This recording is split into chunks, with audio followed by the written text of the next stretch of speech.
hoje as recompensas da evolução, tá? Então, vamos lá, meus amigos. Por certo, todos aqui já ouviram falar que estamos em uma caminhada constante, né? A gente ouve muito na doutrina que tudo na vida é aprendizado, que é como se fosse uma escola, que precisamos nos dedicar para passar de ano e ter oportunidade de aprender mais coisas. Que Deus é soberanamente justo e bom e que só permite que aconteçam conosco coisas que nós merecemos. Apesar da gente não aceitar muitas vezes isso, né? Mas é o que acontece. Que a lei de causa e efeito é a que rege todas as coisas, que só o amor verdadeiro, que reflete a prática da caridade, é que pode realmente nos salvar. Já ouviram ou não ouviram falar um pouquinho desses pontos? Por certo, também, vocês já viram, vários de vocês estudaram sobre as leis morais e, na compreensão dela, descobrimos que temos todas as respostas para as nossas condutas perante a tudo que nos acontece durante todas as nossas vidas. Ouviram também falar que somos viajantes, seres espirituais temporariamente em corpos físicos, que nossa caminhada é longa, bem longa, mas que vale a pena em face do objetivo final. Que nunca estamos sozinhos, pois além dos nossos mentores, contamos com uma gleba extensa de bons espíritos dispostos a nos guiar em nossa caminhada. Vocês também devem ter ouvido falar que cada sofrimento é um aprendizado e que todo aprendizado nos leva a uma certa evolução e que não haverá evolução sem aprendermos diante dos sofrimentos. Devem também ter ouvido que o amor releva 1 milhão de pecados, mas não todos, e que precisamos de disciplinas nas nossas atitudes, no bem e na caridade. Eu poderia, na verdade, meus amigos, ficar aqui fazendo uma síntese de tudo que nós aprendemos, ou pelo menos escutamos, dentro da doutrina espírita, apesar que isso não quer dizer que estamos realmente vivenciando tudo isso na prática do dia a dia. Esses ensinamentos que são essenciais para nos ajudarem a compreender o nosso destino. Apesar, eu entendo que também ouvimos que o nosso destino é a completude espiritual, ou seja, alcançar o reino de Deus. Estudamos também já dezenas de espíritos, exemplos do bem que vieram em nosso planeta, que ao longo da nossa história tentaram nos mostrar o quanto é bom viver no bem. Lógico que diante disso iremos recordar de Chico, o nosso amigo Chico, Bezerra de Menezes, Madre Teresa de Calcutá, Maria de Nazaré, mais recentemente, Divaldo Pereira Franco e o maior de todos, Jesus. Todos estes vieram aqui como se aqui já fosse o reino de Deus, ou se preferirem o paraíso, como algumas religiões querem. Mas talvez estejam a pensar, né? O que diferencia esses seres tão especiais de nós, seres comuns? Com exceção, vamos fazer a exceção a Jesus. Será que esses seres não tinham medo, dificuldades, não lutavam contra a incompreensão do mundo, as suas fraquezas, não foram humilhados agindo na verdade e nem foram preteridos pelas ganâncias do mundo, sem efetivamente conhecerem a perfeição dos projetos de Deus? Será que nunca tiveram inseguranças? Jamais acordaram um dia e ficaram com receio, temerosos do que deveriam enfrentar? Será que nunca ficaram doentes fisicamente e não temeram a morte física? Com exceção de Jesus. Então, qual a diferença entre eles e nós, que o fizeram seres tão especiais, que pudessem, mesmo dentro do turbilhão que passaram, estar em paz, serenos e louvando e agradecendo a Deus todos os dias? Como conquistar esse estágio evolutivo com tanta facilidade? Mas será que foi com facilidade mesmo que eles alcançaram isso? Penso que não. Uma das coisas que aprendi na doutrina espírita é que Deus não faz acepção de pessoas e nem privilegia um em detrimento do outro. Então, dessa forma, criou a todos nas mesmas condições. Como vocês já ouviram, né? Fomos criados simples e ignorantes.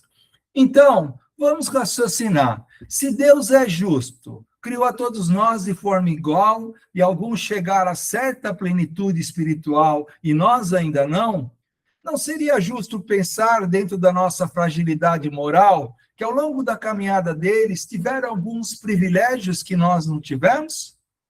Será que Deus não deu uma mãozinha para eles se desenvolverem mais rápido do que nós? O que vocês acham disso? Será que Deus, pleno de amor e justiça, teria feito uma coisa destas?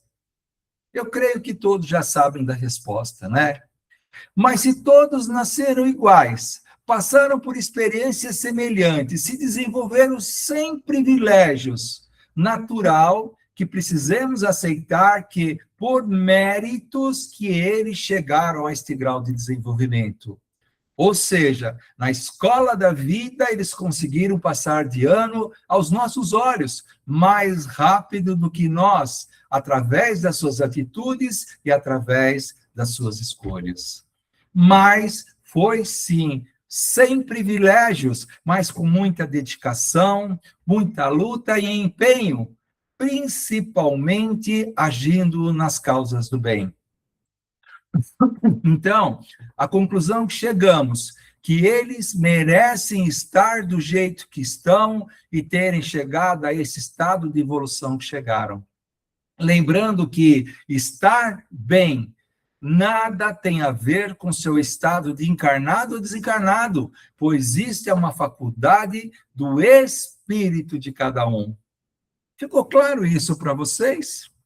Ah, ressalto uma coisa.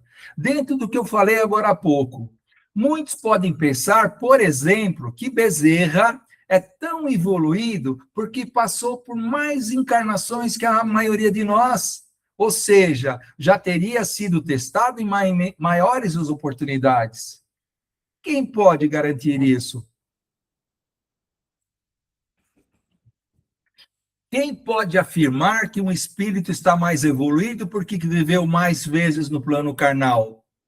Que condição de avaliação temos nesse sentido? Será que aqueles que nasceram antes têm mais chance de estarem hoje mais evoluídos? Ou será que podemos encurtar muito tempo do nosso crescimento e da nossa evolução, vivendo uma encarnação regada de muitas virtudes e muita caridade? Será que isso não pode ter acontecido com o nosso amigo Chico Bezerra, Madre Teresa de Calcutá, Paulo de Tarso, Maria de Nazaré e tantos outros? Quem garante que esses espíritos são mais velhos do que nós? Alguém pode fazer isso? Então, assim compreendidos, eu vou entrar na parte principal da nossa conversa de hoje, pois tendo esse conhecimento, uma pequena parcela aqui mencionado, fica assim perguntar, após buscar todas as condições para os nossos desenvolvimentos, após enfrentarmos as dificuldades das vidas encarnadas que temos, após vencer o mundo material em prol do espírito, o que vem depois? O que vem depois?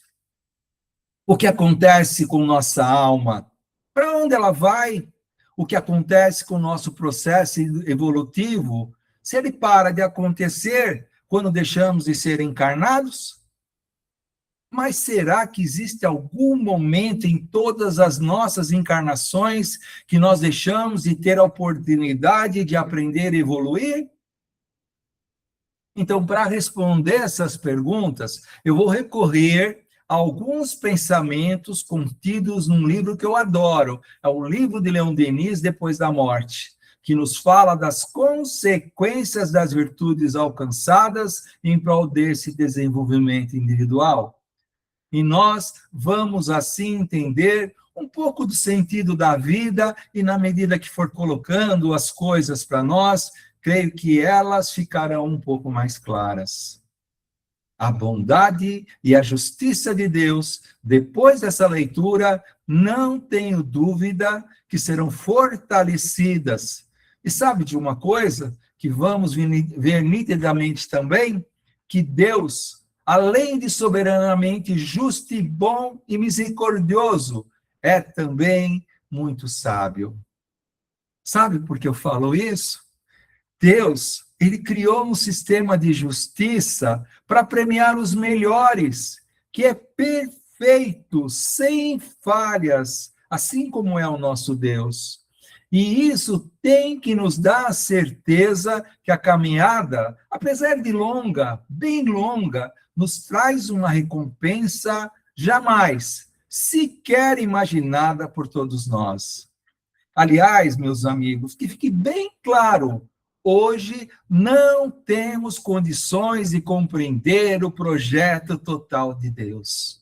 Não temos ainda essa capacidade, e o mais maravilhoso a se imaginar não é senão uma sombra pálida da dimensão, da enormidade do amor de Deus para cada um de nós. Então, vamos ao brilhante texto de Leon Denis no livro Depois da Morte. E aí ele começa, eu sempre gosto de pensar, e eu acredito muito nisso, que Leon Denis foi um poeta, foi um filósofo, porque a forma como ele coloca os seus textos devem mexer muito com o nosso imaginário, com a nossa cabeça, e fazer-nos refletir da importância desses ensinamentos. E aí ele começa assim: quando a alma virtuosa, depois de ter vencido as paixões, abandona seu corpo miserável, instrumento de dor e de glória, passa rapidamente através da imensidão e vai juntar-se às suas irmãs do espaço. É aquilo que a gente fala, o reencontro com nossos entes queridos. Todos nós, quando desencarnamos, seremos recepcionados por algum espírito que teve vínculo com a gente. Eu gostaria que fosse o Chico na minha hora. Jesus, não estou querendo não ser snob, mas fosse ser recebido com alguém que também me ama. E levado, diz ele, por uma força irresistível, percorre regiões onde tudo é harmonia e esplendor. O que aí vê, a linguagem humana é muito pobre para exprimi-la. Mas, acima de tudo, que alívio, que deliciosa alegria a de sentir romper as correntes que aprendia a terra, de poder abarcar a imensidão, mergulhar no vazio sem limites e planar além das órbitas dos mundos. Não mais como um corpo enfermo, sofredor, que pesa como uma chapa de chumbo, não mais fardo material que se arrastava penosamente.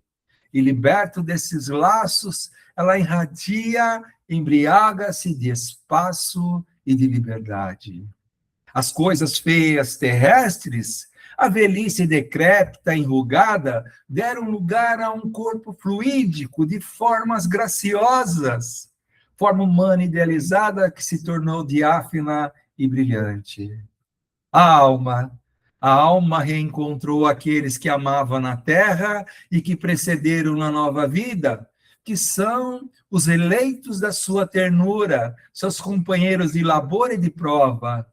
Eles pareciam esperá-la como no termo de uma longa jornada e comunicam-se livremente com eles. As suas expressões são plenas de felicidade que avivam ainda as tristes lembranças da terra e a comparação da hora presente com o passado cheio de lágrimas. Outros espíritos que perderam de vista durante a última encarnação, mas que se tinham tornado seus afeiçoados por provas suportadas em comum no decorrer das idades, vêm se juntar aos primeiros.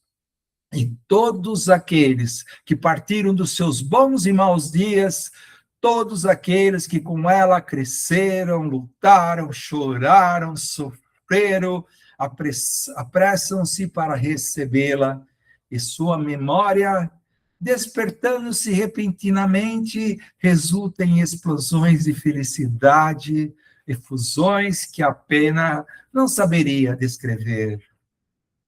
Como resumir, meus amigos, as impressões do espírito na vida radiosa que se abre diante de si? A vestimenta grosseira, o pesado manto que recobria seus sentidos íntimos, despedaçando subitamente, tornam-se centuplicadas as suas percepções, sem limites, sem horizontes limitadas. O infinito profundo, luminoso, desdobra-se com suas maravilhas resplandecentes, com seus milhões de sóis, que são focos multicores, safiras, esmeraldas, joias enormes semeadas no azul e nos seus cintuosos cortejos de esferas. Assiste assim a gênesis do mundo e vê a vida despertar, crescer na sua superfície, segue o desenvolvimento das humanidades que o povoam, e nesses espetáculos constata que em todos os lugares a atividade, o movimento e a vida se unem a uma única ordem do universo. E qualquer que seja seu estado de adiantamento, o espírito que acaba de deixar a Terra não poderia aspirar à vida indefinidamente dessa vida superior? E sujeito à reencarnação, essa vida é para ele apenas um tempo de repouso, uma compensação devida aos males suportados, uma recompensa oferecida aos seus méritos. E aí se retempera e se fortifica para as lutas futuras, as próximas reencarnações. Mas no futuro que o aguarda, não encontrará mais as angústias e os cuidados da vida terrestre, e o espírito elevado é chamado a renascer em mundos melhores dotados que o nosso. Porque a escala grandiosa dos mundos comporta inúmeros graus dispostos para a ascensão das almas. A existência mais longa que a nossa desenrola-se no estudo, na participação das obras de uma civilização aperfeiçoada que tem por base moral mais pura o respeito aos direitos de todos, a amizade e a fraternidade. Os horrores da guerra, as epidemias, os flagelos não acontecem mais, e os interesses grosseiros, causas de cobiças nesse mundo, não dividem mais os espíritos. Chegará, enfim, o dia em que o espírito, depois de ter percorrido o ciclo de suas atividades planetárias, depois de ser purificado através de seus renascimentos, suas migrações, através dos mundos, verá fechar-se-á a série de suas encarnações e abrir-se-á a vida espiritual definitiva, a verdadeira vida da alma, de onde o mal, a sombra e o erro estão banidos.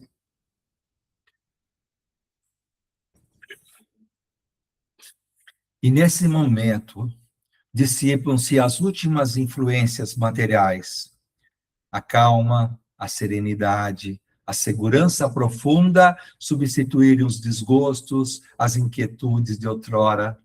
E a alma chegou ao término de suas provas, pois está segura de não sofrer mais. Com que emoção rememora os fatos de sua vida, esparsos na sucessão dos tempos, a sua longa ascensão, a lenta conquista dos seus méritos. Que ensinamentos nessa marcha ininterrupta, no decorrer do qual constitui-se e afirma-se a unidade de sua natureza, de sua personalidade imortal. Da recordação dos distantes alarmes, dos cuidados, das dores, reporta-se agora de felicidade no presente e saboreia-as com prazer. Que alegria de sentir-se vivendo entre os espíritos esclarecidos, pacientes e afáveis, de unir-se a ele através de laços de afeição que nada pode perturbar, e de partilhar de suas aspirações, suas ocupações, seus gostos, de se saber compreendido, sustentado, amado e liberto das necessidades e da morte, de sentir-se jovem, de uma juventude que os séculos não podem mais marcar. Tal é a vida eterna, magnífica, transbordante, a vida do espírito purificado pelo sofrimento. E os céus elevados são a pátria da beleza ideal e perfeita, na qual todas as artes se inspiram. E por falar em arte, meus amigos, cada vez que uma nova manifestação do gênio se produz em nosso mundo, cada vez que a arte se revela sob uma forma aperfeiçoada, pode-se crer que um espírito descido das altas esferas encarnou na terra para iniciar os homens nos esplendores da eterna beleza. E para a alma superior, a arte, sob seus múltiplos aspectos, é uma prece, uma homenagem prestada ao princípio eterno. Os laços, as afeições que os uniam na vida material, quebrados pela morte, se reconstituíram para sempre, e eles vêm de diversos pontos do espaço e dos mundos superiores comunicar o resultado de suas missões, de seus trabalhos, felicitarem pelos seus sucessos e entre se ajudarem nas obras difíceis. Olha que lindo que vai nos falar o nosso amigo Leon Denis. Nenhum pensamento dissimulado, nenhum sentimento de ciúmes insinua-se nessas almas delicadas.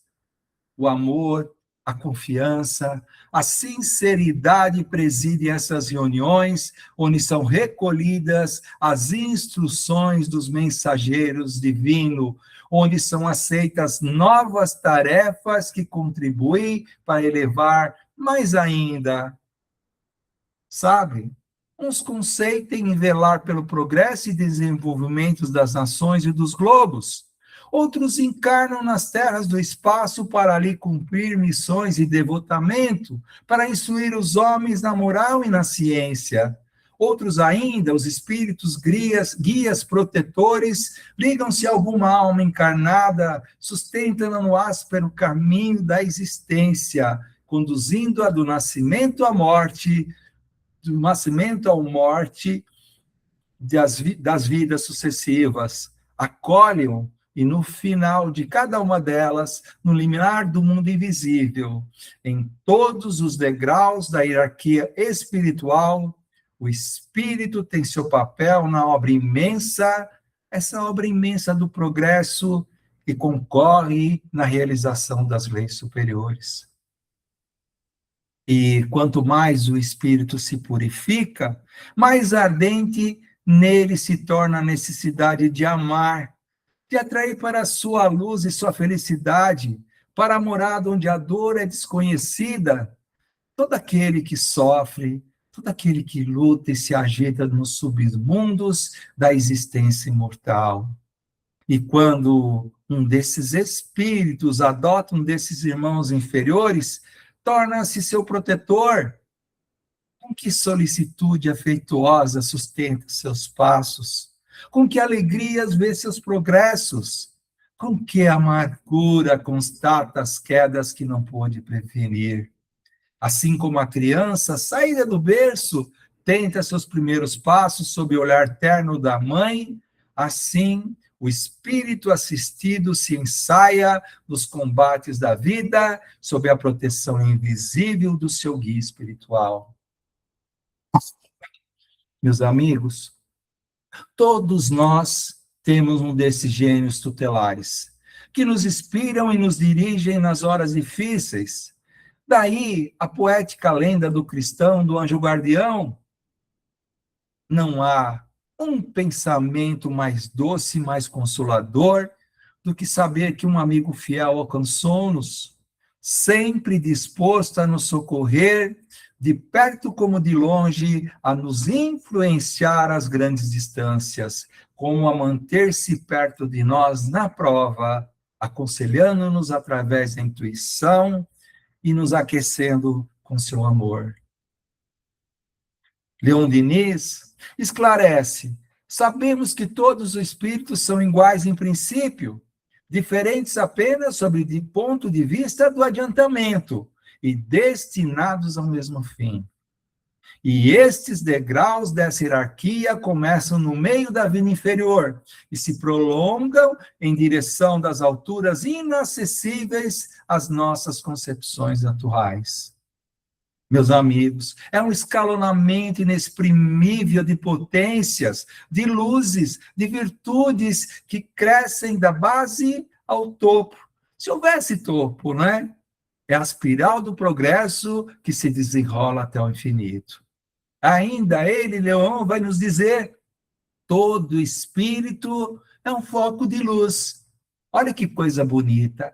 Todo espírito é um foco de luz, de uma luz velada durante tempos, comprimida, invisível, que se desenvolve com seu crescimento moral.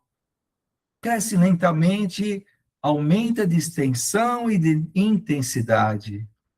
E mesmo assim, a visão direta de Deus, dizem-nos, só é sustentável pelos maiores espíritos. A luz divina exprime a glória, o poder, a majestade do Eterno. E essa é a visão da própria verdade. Mas poucas almas podem contemplá-la sem véus. E para suportar sua luz, é necessário desfrutar de uma pureza total. Agora, a nossa, né? A nossa luz ainda é pequena, e ela é reflexo das nossas boas ações e dos nossos impulsos generosos, quando a praticamos para mantê-la viva. Uma multidão inteira pode ressentir o calor comunicativo de uma alma entusiasta. E nos nossos momentos de expansão, nos nossos momentos de caridade, de amor, sentimos em nós mesmos como portadores de uma chama, como um raio a emanar do nosso ser. É essa luz interior que faz os oradores, os heróis, os apóstolos. É ela que arrasta os auditórios, entusiasma os povos, faz realizar grandes coisas. As forças espirituais revelam-se, então, aos olhos de todos, quando postas em ação pela paixão do bem e do justo. Assim, meus amigos, a força da alma é superior a todas as potências materiais. Vou repetir essa frase. A força da alma é superior a todas as potências materiais. Poderia erguer um mundo. Essa força é luz. Então, queridos amigos, hoje eu tentei dar uma pálida ideia a vocês do que é a vida celeste definitiva e aquilo que podemos alcançar dentro dos ensinamentos dos espíritos. Objetivo para o qual evoluem todas as almas, o meio onde todos os sonhos de felicidade se realizam, onde as nobres aspirações são satisfeitas, onde as esperanças nunca são frustradas. Mas estas conquistas não são fáceis de serem realizadas. E quando chegarmos naquele estágio, as simpatias, as ternuras, as puras atrações vão se reunir, unir-se e fundem-se num imenso amor que abarca todos os seres e os faz viver numa comunhão perpétua no seio da grande harmonia. Mas, para conseguir oferir esferas assim tão elevadas, né, é preciso ter abandonado os apetites, as paixões, os desejos. É preciso ter sido dilacerado pelos sofrimentos, purificado pela água descida das geleiras. É preciso ter conquistado a doçura, a resignação, a fé, aprendi a sofrer sem murmurar, a chorar em silêncio, a desdenhar os bens e as alegrias efêmeras do mundo e a colocar todo o seu coração nos bens que não passam jamais. É preciso ter deixado nas sepulturas terrestres muitos despojos deformados pela dor, ter experimentado muitas privações, suportado sem lastimar as humilhações, os desprezos e sentido o efeito prejudicial do mal. O peso do isolamento e da tristeza. É preciso ter esvaziado muitas vezes o cálice profundo e amargo, pois só o sofrimento, desenvolvendo as forças viris da alma, prepara a alma e abre as portas da vida bem-aventurada. E Leão Diniz, para completar, vai nos dizer: espírito imortal, espírito encarnado livre, se quer percorrer rapidamente a cadeia magnífica dos mundos, ganhar as regiões etéreas, lance para longe de si tudo que entorpece e entrava seu voo. E retorne à terra tudo o que vem da terra, e não aspire senão os tesouros eternos. Trabalhe, ore, console, sustente e ame.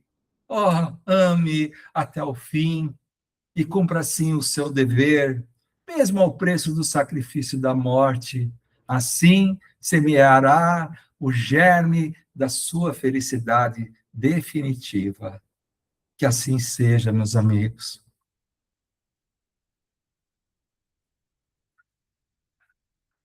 Fechando novamente nossos olhos, agradecendo a Deus nos dar a oportunidade de trazer um tema tão importante. É importante nós termos o conhecimento de como, para onde a gente vai, como a gente deve ir, como a gente deve se portar. E é importante também estudar muito sobre a nossa doutrina. Lá nós temos tanta coisa maravilhosa, tantos exemplos, tantas orientações nos livros da codificação, principalmente nas leis morais. Eu sou muito grato por participar dessa doutrina, mas eu também sou muito grato de ter o convívio com todos vocês. Que Jesus continue a nos abençoar, continue a nos proteger, continue a nos amparar. Que nunca esqueçamos de agradecer os nossos mentores, esses anjos cuidadores, que está aqui na minha casa, está na casa de cada um, está nos centros, sussurrando aos nossos ouvidos os caminhos e as atitudes que nós deveríamos tomar. Então, hoje, para terminar, queria que a gente fizesse a oração que o Pai nos ensinou, não esquecendo desses mentores. São servos de Deus, assim como nós também estamos tentando ser. E que a gente possa nunca esquecer da presença deles. Pai nosso que estais no céu, santificado seja o vosso nome, venha a nós o vosso reino, seja feita a vossa vontade, assim na terra como no céu.